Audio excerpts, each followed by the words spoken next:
Bienvenue à tous, chers passionnés de l'espace. Jupiter, la planète géante gazeuse de notre système solaire, demeure un mystère. Enveloppée comme un cadeau, elle dissimule sa surface derrière des tempêtes qui échappent aux scientifiques depuis des années. Que diriez-vous de savoir que, pour analyser les profondeurs de ce monde, nous avons envoyé des sondes plongées au cœur de son atmosphère tumultueuse, pour ne jamais en revenir. Dans cet épisode, nous retracerons l'histoire des missions de deux minuscules engins spatiaux chargés de transmettre des données cruciales sur la surface de Jupiter aux scientifiques de la NASA qui attendent impatiemment leur retour sur Terre. Ce voyage passionnant retracera l'histoire remarquable de la sonde atmosphérique Galileo Jupiter et de son compagnon d'exploration, le vaisseau spatial Galileo. Ensemble, ils ont bravé les immenses défis du voyage spatial pour percer les secrets de l'atmosphère mystérieuse de Jupiter. Rejoignez-moi pour découvrir le développement impressionnant, les missions audacieuses et les voyages époustouflants de ces remarquables sondes spatiales qui ont révolutionné notre compréhension de cette planète géante gazeuse. Accrochez-vous pour une découverte approfondie des réalisations impressionnantes de ces pionniers de l'espace. Chers passionnés de l'espace, bouclez vos ceintures et embarquez pour un voyage inoubliable vers Jupiter.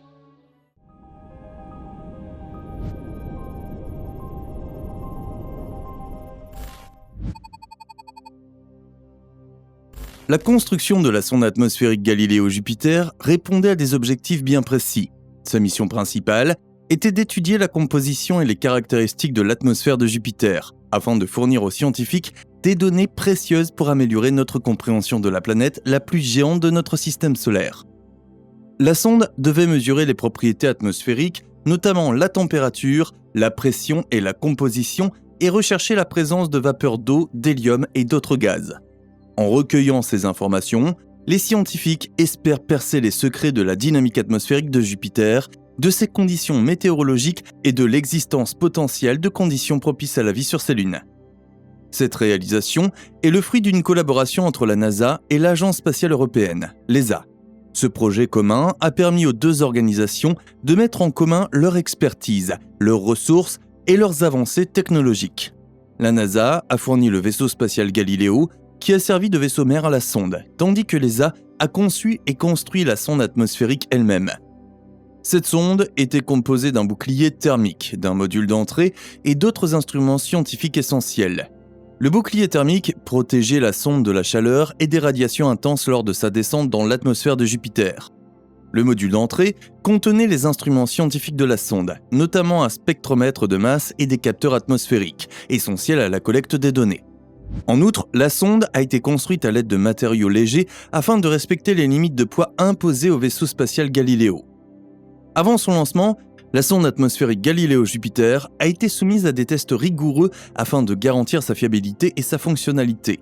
Les ingénieurs ont procédé à des simulations et à des tests environnementaux approfondis afin de reproduire les conditions extrêmes auxquelles la sonde serait confrontée lors de sa descente dans l'atmosphère de Jupiter. Les instruments scientifiques de la sonde ont été calibrés et réglés avec précision pour assurer la collecte de données exactes. En outre, les contrôleurs de mission et les scientifiques ont travaillé en étroite collaboration pour élaborer les scénarios de mission et des stratégies permettant d'optimiser la récupération des données. La phase de préparation a également comporté un entraînement complet de l'équipe de la mission afin de garantir le bon déroulement des opérations et une prise de décision rapide pendant la phase critique de la descente de la sonde. Mais alors, quel était vraiment l'objectif du vaisseau spatial Galileo ? Sa mission principale était d'explorer Jupiter et ses lunes, en particulier Ganymède, Europe et Callisto, et d'améliorer notre compréhension de ces corps célestes. La sonde visait à étudier la composition, les caractéristiques géologiques, les champs magnétiques et l'atmosphère de Jupiter et de ses lunes. Par l'étude de ces aspects, les scientifiques visaient à mieux comprendre la formation et l'évolution du système jovien et à faire la lumière sur la possibilité d'environnements habitables ou de signes de vie passés ou présents. Il était composé d'un bus principal qui abritait la plupart des sous-systèmes et des instruments de la sonde, et d'un module de propulsion. Le bus principal assurait l'alimentation électrique, la communication et le traitement des données, tandis que le module de propulsion permettait d'effectuer des corrections de trajectoire et des manœuvres au cours de la mission. Le vaisseau spatial a été construit avec des matériaux robustes et des systèmes redondants afin de garantir sa longévité et sa résistance pendant son voyage vers Jupiter. Galileo a également été équipé d'une série d'instruments et d'équipements de pointe pour mener à bien ses recherches scientifiques. Il s'agit notamment de systèmes d'imagerie destinés à capturer des images détaillées de Jupiter et de ses lunes, de spectromètres pour analyser la composition de leur surface et de leur atmosphère, et de magnétomètres pour étudier les champs magnétiques. La sonde a également embarqué un instrument de radioscience pour mesurer les champs de gravité de Jupiter et de ses lunes, ce qui permet d'obtenir des informations précieuses sur leurs structures internes. Ces instruments ont été soigneusement sélectionnés pour permettre des observations scientifiques complètes et la collecte de données tout au long de la mission. Après son lancement, le 18 octobre 1989, le vaisseau spatial Galileo a entamé sa mission d'exploration de Jupiter. Il a été transporté dans l'espace par la navette spatiale Atlantis et déployé sur l'orbite terrestre. Pour atteindre Jupiter, le vaisseau spatial a suivi une trajectoire planifiée de manière minutieuse grâce à des manœuvres d'assistance gravitationnelle qui lui ont permis de gagner de la vitesse et de modifier sa trajectoire. Ces manœuvres ont permis à la sonde d'utiliser efficacement les forces gravitationnelles de Vénus et de la Terre, ce qui l'a propulsé vers sa destination. Tout au long de son voyage, le Galileo a effectué plusieurs manœuvres d'assistance gravitationnelle. En se rapprochant de Vénus, la gravité de la planète a accéléré le vaisseau spatial, modifiant sa trajectoire et augmentant sa vitesse. Cette accélération gravitationnelle a permis au Galileo d'économiser du carburant et de gagner la vitesse nécessaire pour se propulser vers Jupiter. La sonde a ensuite effectué des manœuvres similaires en utilisant la gravité terrestre, ce qui a encore modifié sa trajectoire et l'a rapproché de la géante planète gazeuse. Le survol de plusieurs lunes de Jupiter a constitué l'un des temps forts de la mission Galileo.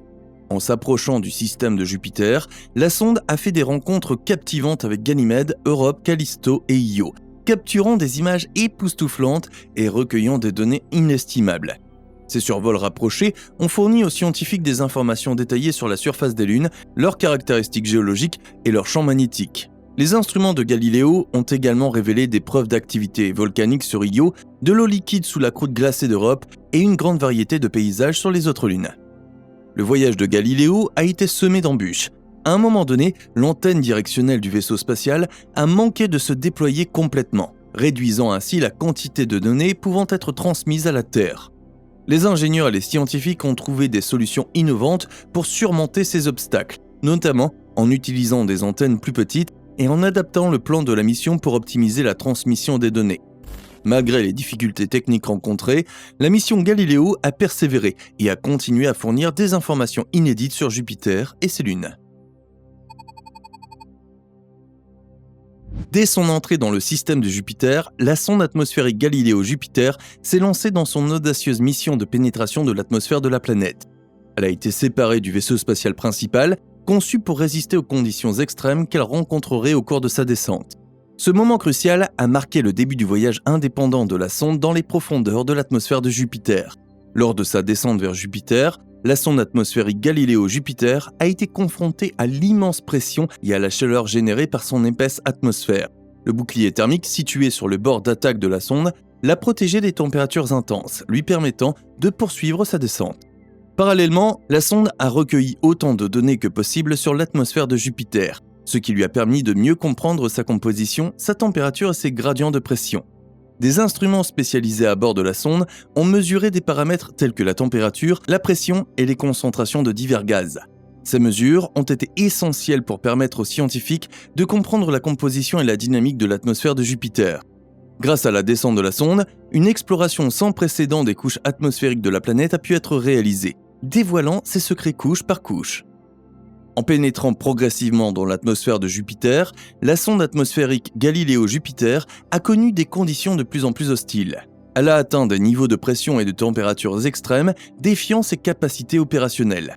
Dans ces derniers instants, la sonde a transmis de précieuses données au vaisseau spatial Galileo, fournissant aux scientifiques un trésor d'informations. Toutefois, en descendant plus bas dans l'environnement hostile, le signal a fini par succomber aux pressions intenses, perdant ainsi le contact avec la sonde. Que lui est-il arrivé, selon vous ? La sonde atmosphérique Galileo Jupiter est-elle toujours à la surface de Jupiter en attente d'être récupérée ? Cette éventualité serait-elle envisageable ? Faites-nous part de votre avis dans les commentaires.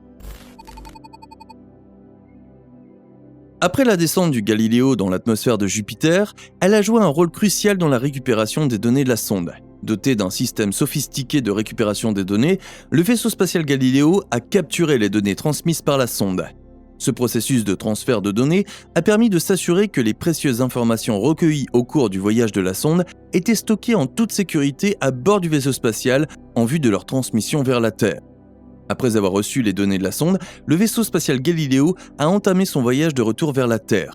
Grâce à de puissants systèmes de communication, le vaisseau spatial a transmis les données collectées à la Terre pendant le voyage longue distance. De retour sur Terre, les scientifiques de la NASA ont attendu avec impatience l'arrivée des données, anticipant la richesse des informations qu'elles contenaient. À leur arrivée, les données ont été méticuleusement analysées et traitées afin de dévoiler les informations cachées sur l'atmosphère de Jupiter. Les données de la sonde atmosphérique Galileo Jupiter ont permis aux scientifiques d'acquérir une compréhension sans précédent de Jupiter et de sa composition atmosphérique. Les mesures et les observations ont révélé des détails fascinants sur les conditions météorologiques, les structures nuageuses et la dynamique atmosphérique de la planète. Les scientifiques ont obtenu des informations cruciales sur la distribution des gaz, notamment l'hydrogène, l'hélium, l'ammoniac et d'autres composés dans l'atmosphère de Jupiter. Les données ont également révélé des caractéristiques intrigantes, telles que de puissantes tempêtes, des éclairs et des perturbations atmosphériques, mettant en lumière la nature turbulente de la planète. De 1997 à 2003, le vaisseau spatial Galileo a effectué 3 missions prolongées avant d'entreprendre un dernier voyage vers Jupiter. Il s'aventurera lui aussi à la surface de Jupiter pour ne plus jamais en revenir. En fin de compte, les données collectées par la sonde atmosphérique Galileo Jupiter et le vaisseau spatial Galileo ont révolutionné notre compréhension de Jupiter et de ses processus atmosphériques complexes. Les scientifiques ont pu affiner les modèles atmosphériques et comprendre la formation et l'évolution de la planète, ainsi que les interactions entre son atmosphère et ses lunes. Les données ont prouvé la présence de vapeur d'eau et d'autres composés volatiles dans l'atmosphère, ouvrant la voie à l'existence d'environnements habitables dans le système jovien. Cette mine de connaissances continue à façonner notre compréhension des planètes géantes et des atmosphères planétaires au-delà de notre propre système solaire. La sonde atmosphérique Galileo Jupiter et le vaisseau spatial Galileo ne sont que 2 exemples de héros technologiques qui ont obtenu d'incroyables résultats dans le domaine de l'exploration spatiale. Ces courageux explorateurs ont transmis des données inestimables aux scientifiques de la NASA, perçant les mystères de la surface de Jupiter, bien qu'ils ne soient jamais revenus sur Terre. Leur héritage perdure, inspirant de futures missions visant à percer les secrets de notre vaste univers. Rejoignez-moi pour célébrer la mission Galileo et les remarquables découvertes qu'elle nous a léguées. Si vous avez été captivé par les merveilles de la mission Galileo et que vous êtes avide de nouvelles informations sur l'exploration spatiale, cliquez sur le bouton s'abonner et activez la cloche de notification. Des vidéos passionnantes sont prévues, consacrées aux profondeurs de notre univers et aux missions extraordinaires destinées à repousser les limites de la connaissance humaine. Ne manquez aucune de ces aventures cosmiques. N'hésitez pas à laisser vos commentaires et vos questions ci-dessous. Chers passionnés de l'espace, je suis heureux d'avoir de vos nouvelles. Ensemble, continuons à explorer les merveilles de notre univers. Et je vous dis à bientôt sur le Space Express.